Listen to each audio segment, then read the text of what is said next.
Beredar video yang memperlihatkan seorang bocah laki-laki berseragam SMP menyetir mobil. Bocah itu tampak asyik mengendarai mobil ditemani seorang anak perempuan yang diduga pacarnya. Keduanya tampak membuat video kebersamaan di dalam mobil. Tak hanya itu, si anak perempuan juga tampak memamerkan motor dan hadiah dari sang pacar. Dilihat dalam unggahan yang dibagikan akun Instagram Momedsos, tampak pasangan bocah itu asyik jalan-jalan dengan mengendarai mobil. Mereka terlihat bercengkrama diiringi sound yang menggambarkan perasaan cinta, hal itu pun sontak membuat netizen heran. Pasalnya keduanya diyakini belum cukup umur untuk memiliki surat izin mengemudi. Tak hanya itu saja, cuplikan video juga memperlihatkan mereka tidak mengenakan seat belt atau sabuk pengaman. Alhasil mereka pun banjir komentar pedas.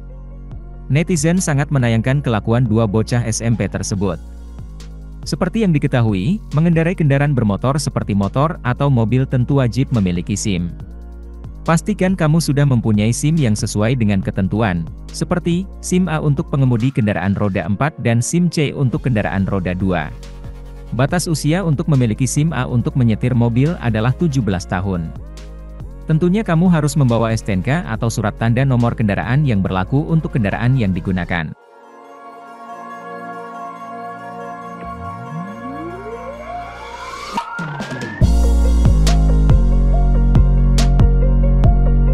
Terima kasih sudah nonton, jangan lupa like, subscribe, dan share ya!